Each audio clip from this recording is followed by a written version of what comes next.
जय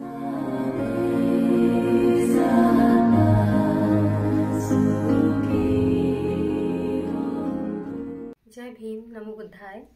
बुद्ध धम्म शिकूयात बाबासाहेबांच्या दृष्टिकोनातून या उपक्रमातील आजच्या नवीन सत्रात पुनश्च आपल्या सर्वांचे मनपूर्वक स्वागत करते. बुद्ध धम्म आणि संघ या त्रिरत्नांनी आपल्या सर्वांचे मंगल कल्याण हो ही मंगल कामना करते. मित्रमैत्रिणींनो, आपण बुद्ध आणि त्यांचा धम्म हा ग्रंथ आचार्य BC वानखेडे सरांकडून शिकून घेत आहोत. आपण सद्यस्थितीत खंड क्रमांक 8 मधील भाग क्रमांक 2 मध्ये आहोत. त्यामधील तिसरं प्रकरण आणि त्यामध्ये वेगवेगळ्या ज्या घटना आलेल्या आहेत, बाबासाहेबांनी ज्या वेगवेगळ्या घटनांचा उल्लेख केलेला आहे ते आपण बघून घेत आहोत. तर चला तर मग आजच्या प्रकरणाला समजून घेण्याकरता साहेबांचे स्वागत करूयात आणि आजच्या या नवीन विषयाचा, नवीन घटनेचा जो उल्लेख बाबासाहेबांनी केलेला आहे तो समजून घेऊयात. साहेबांचे स्वागत करूयात. वंदना सर, जय भीम. जय भीम सर, स्वागत आहे. नवीन प्रकरणामध्ये म्हणता येईल आपल्याला. प्रकरण तेच आहे, पण बाबासाहेबांनी 4 वेगवेगळ्या भागामध्ये त्याची विभागणी केलेली आहे. रुग्णांविषयी संवेदना हे बघून घेत आहोत आपण, हा विषय बघून घेत आहोत. तर बाबासाहेबांनी दुसऱ्या कुठल्या घटनेचा उल्लेख इथे केलेला आहे ह्या दुसऱ्या प्रकरणामध्ये, तर आपण आम्हाला समजून सांगावं ही विनंती करते सर.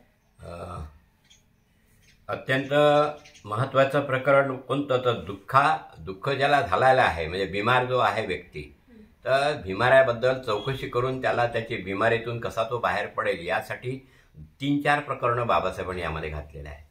आता पहिलं एक प्रकरण आपण मागे बघितलेलं आहे का, भिक्खूची सेवा करण्याबाबतीत, आणि आता ते डायरेक्ट वक्कलीचंच प्रकरण आलेलं आहे. या ठिकाणी काय झालं की तथागत खारीला दाणे टाकत होते आणि तथागत बुद्ध राजगृहाच्या महावनात जिथे खारींना दाणे टाकत होते तिथे विहार करीत होते. संयुक्त निकायमध्ये आलेलं आहे प्रकरण. त्यावेळी स्थविर वक्कली रुग्ण, पीडित, व्याधीग्रस्त अशा स्थितीत एका कुंभाराच्या झोपडीत राहत होता. वक्कली हा बुद्धाला पाहण्याकरता संघामध्ये सामील झालेला होता. वक्कली तर हा कुंभाराच्या एका झोपडीत राहत होता. तो पीडित होता, व्याधीग्रस्त होता, बिमार झालेला होता.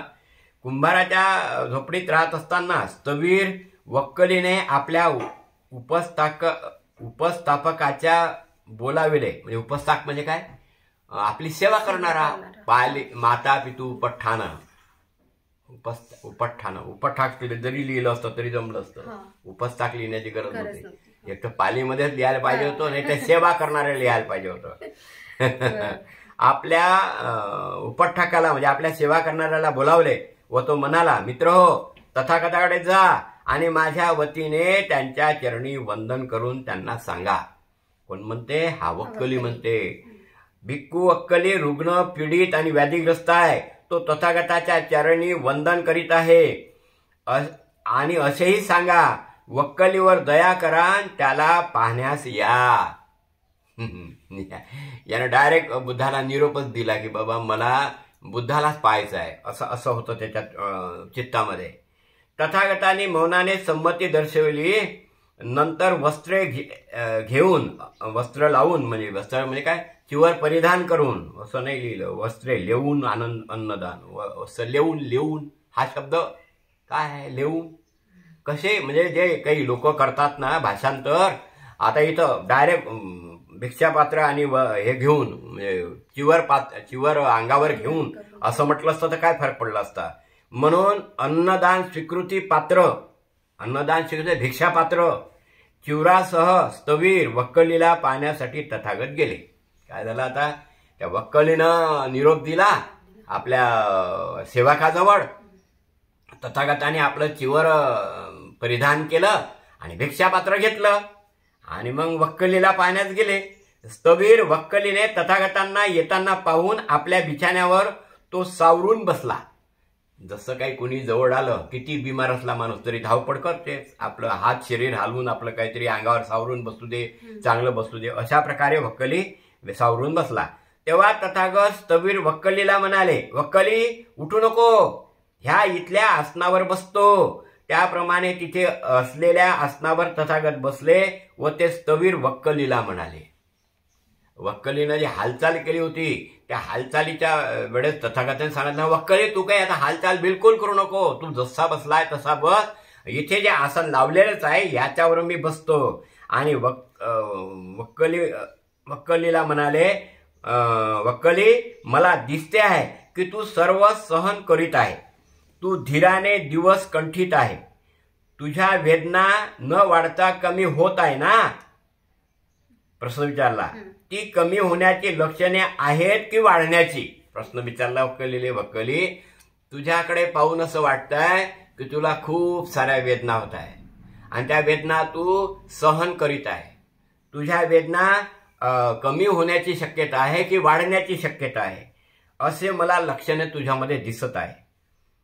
तथागताने वक्कलीला म्हटलं, नाही तथागता, मला आता सहन होत नाही, मला धीरही उरला नाही.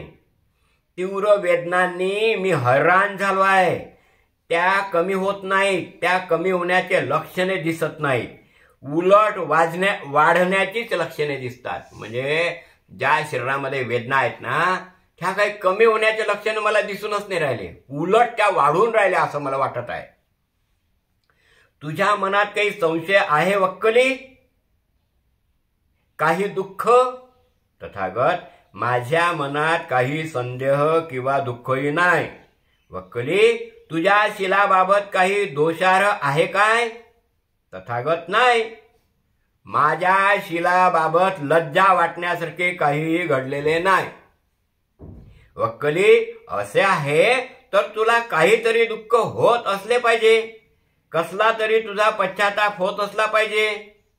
जे तू जे शिलाचं आचरण करत होता त्याच्यामध्ये जर काही खोट असेल किंवा तुझ्या शिलाबाबत जर तुला काही आठवण झाली असेल, त्याचा जर पश्चाताप होत असेल, तर पश्चाताप होत असेल तर त्यामुळेच हे दुःख होत असलं पाहिजे. तथागत, आपले दर्शन व्हावे अशी माझी फार दिवसाची इच्छा होती. काय म्हणते तथागता, बाकीचा पश्चाताप नाही, शिलाबाबत नाही, काही नाही, फक्त आपलेच दर्शन व्हावे याची माझी फार इच्छा होती.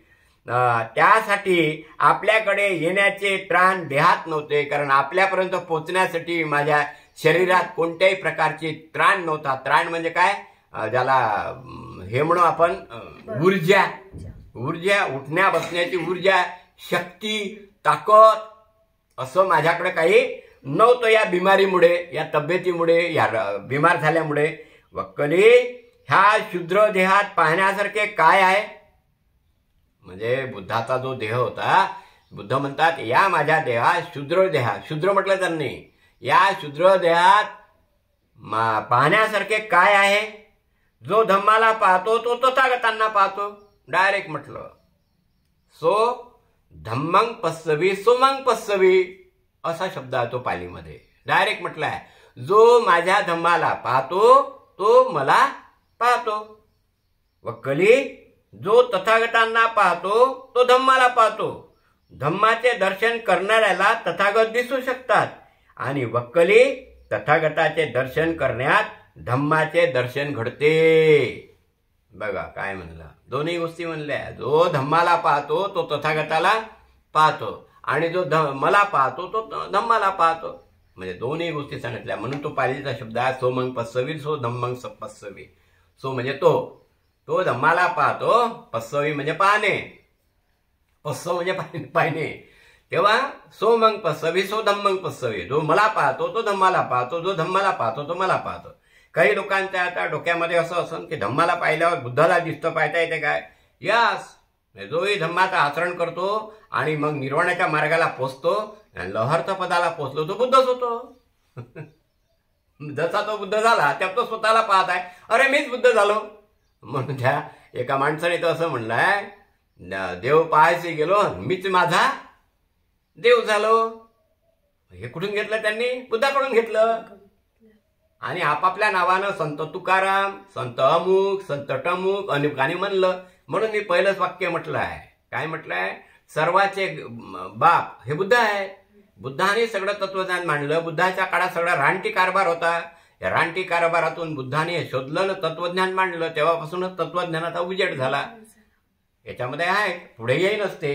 अशा प्रकारे वक्कलीला, हा वक्कलीचं याची थोडीशी अशी पार्श्वभूमी आहे वक्कलीची, की वक्कली असा होता की बुद्धाला नेहमी पाहण्यासाठी संघामध्ये सामील झाला होता पहिल्यांदा. न जेव्हा बुद्धाला असा समोर जाऊन पाहायचा, खालून पाहायचा, वरतून पाहायचा आणि मग बिमार पडला तर बुद्धाकडे त्याला जाताच नाही आलं पाहायसाठी. म्हणून बुद्धाने त्याला म्हटलं, तू कशाला मला पाहतं, तू धम्माला पहा. आणि जो कोणी माणूस बिमार असेल त्यांनी जर धम्माचं आचरण केलं तर त्याला पश्चाताप करण्याची पाळी येत नाही, असा तो विषय आहे. म्हणून माता विशाखेचं पाहिलं आपण, 120 वर्षाची जगली, 10 पोरं 10 पोरी होत्या, तिला बिमारी झाली नाही, ते म्हातारपणानं मेली. रोजच दान करायची, रोज दान करायची, धम्माचं आचरण करायची, रोज दान करायची. आणि म्हणून वक्कलीला म्हटलं की तुझ्या मनामध्ये काही शंका तर नाही ना? तर म्हणे नाही, शीलाबद्दल शंकाच नाही. मग तू धम्माला पहा, म्हणजे मला तू पाहिल्यासारखं होऊन जाईल. तेव्हा इथेच हा पॅरेग्राफ आपण थांबूया. साधू साधू साधू, धन्यवाद सर. पुढील प्रकरणात पुढील सत्रामध्ये भेटूयात आपण. सर्वांचे मंगल हो, कल्याण हो. सर्वांना जय भीम, जय भीम. जय भीम, जय भीम.